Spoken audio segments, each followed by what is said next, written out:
While the bowl season is typically about exotic tropical locations for most of the teams, we do have a few cold weather matchups, or at least cold outside while the teams play inside a dome.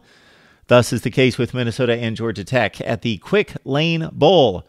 MarkRogersTV, the voice of college football, breaking this one down from December 26th slate, which also includes Boise State taking on Boston College, and we've got a date with TCU and Cal. So you guys know this from watching me. I love these matchups between the Power 5 conferences. We don't get enough of these during September, and most of those are lopsided affairs because the games are scheduled 5 years in advance.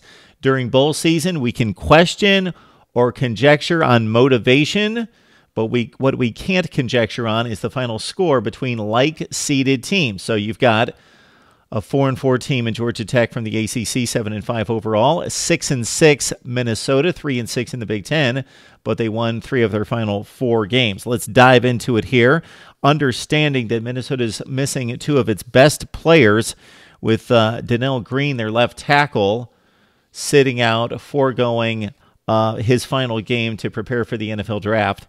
That will force a freshman guard, a redshirt freshman guard, to fill Donnell Green's spot at left tackle, and then a true freshman in Curtis Dunlap will move into the starting lineup for Minnesota. So that obviously hurts the Gophers. Also, Blake Cashman, their leading tackler, he's preparing for the NFL draft.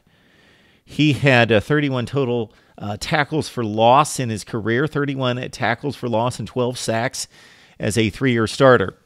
Ouch for Minnesota. This is, of course, headlined by Paul Johnson.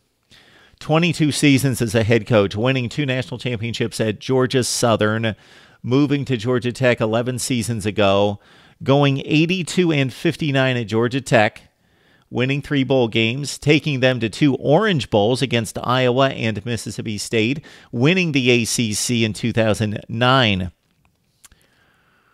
Yes, Paul Johnson with his final season at Georgia Tech, his final game.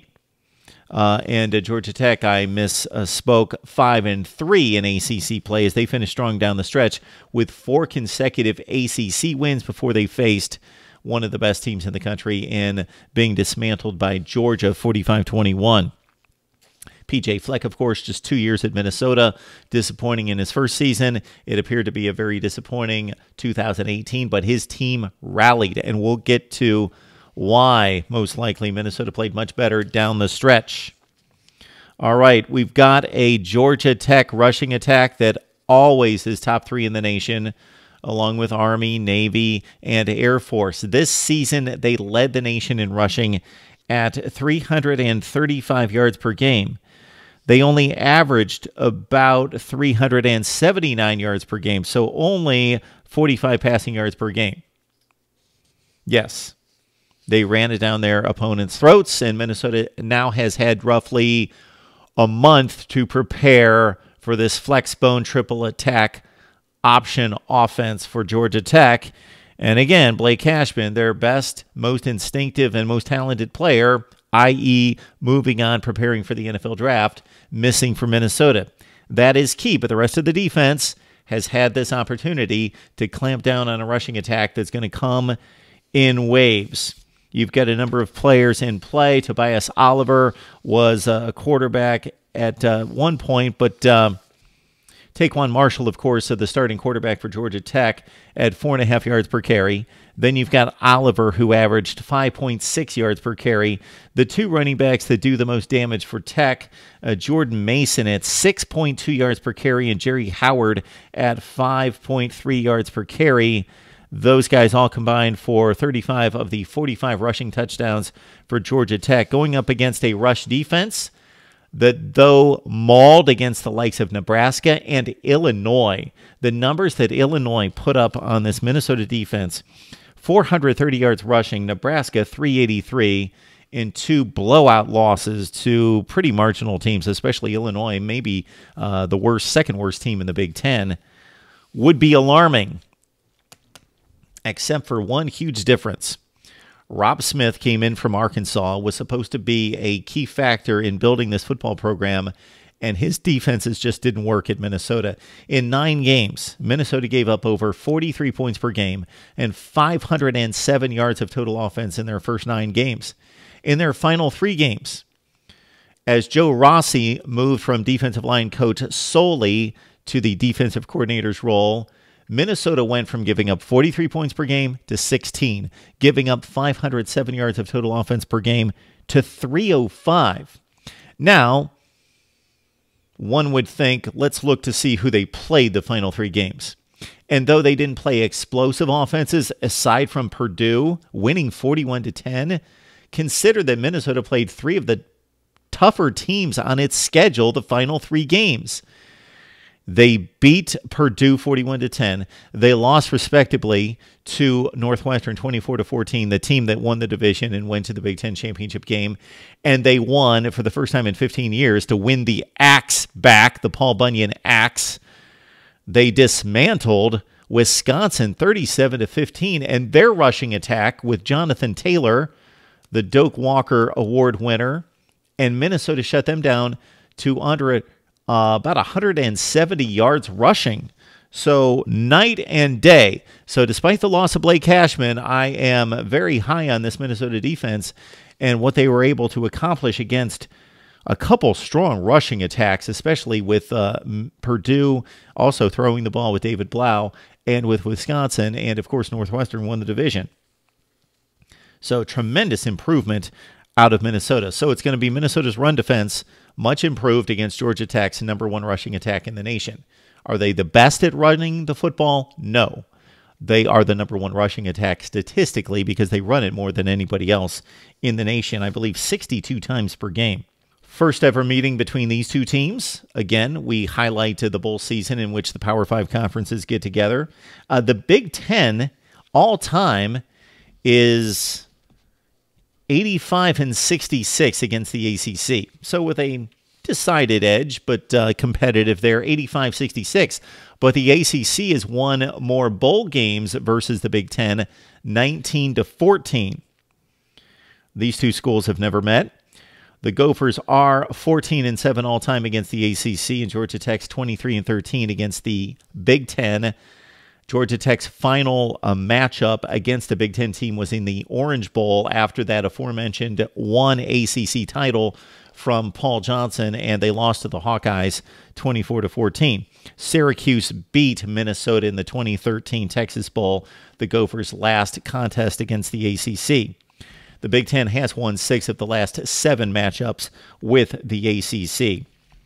Who starts at quarterback for Minnesota? They played 2 quarterbacks. It was primarily Zach Annexstad, who as a true freshman became a trivia answer as just the second true freshman during the modern era of FBS football to start for a Power 5 team week 1 of his true freshman season, the first being Baker Mayfield.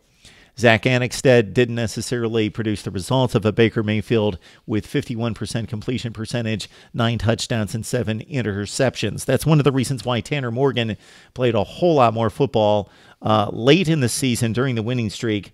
With 6 starts, he threw at 59% completion percentage, 7 touchdowns, and 6 picks. Shannon Brooks, Rodney Smith lost earlier in the season by Minnesota, their 2 top running backs, but they still ran the ball well down the stretch with a couple running backs in play. You've got on the outside Tyler Johnson and Rashad Bateman, 2 of the better big play wide receivers in the Big Ten. So while Minnesota struggles at quarterback with a couple young players, if they are able to get the ball downfield, Minnesota very capable again with Tyler Johnson, 72 catches, 10 touchdowns. Also, Rashad Bateman caught 46 passes and 7 touchdowns. I did want to get to this Minnesota rushing attack with Mohamed Ibrahim and Bryce Williams combining for 11 touchdowns and 1,500 yards rushing. Ibrahim with almost 1,000 yards himself, more effective yards per carry, 5.5 yards per carry compared to Williams' 4.3, up against a Georgia Tech defense that was pretty marginal against the pass and against the run. So Minnesota, if they get consistent quarterback play in this game, number one, between Annexstad and Morgan, probably Morgan. I would like to see Morgan play more. They combined with just 3 more touchdowns than interceptions. Too many picks for those two guys. 13 on the season. That's a key to the game, certainly, because Minnesota's got the playmakers at wide receiver in Bateman and Johnson to do damage against a marginal Georgia Tech defense.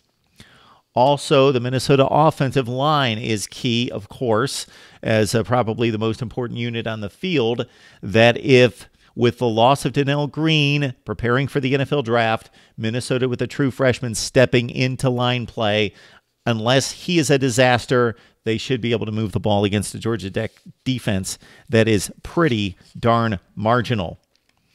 All right.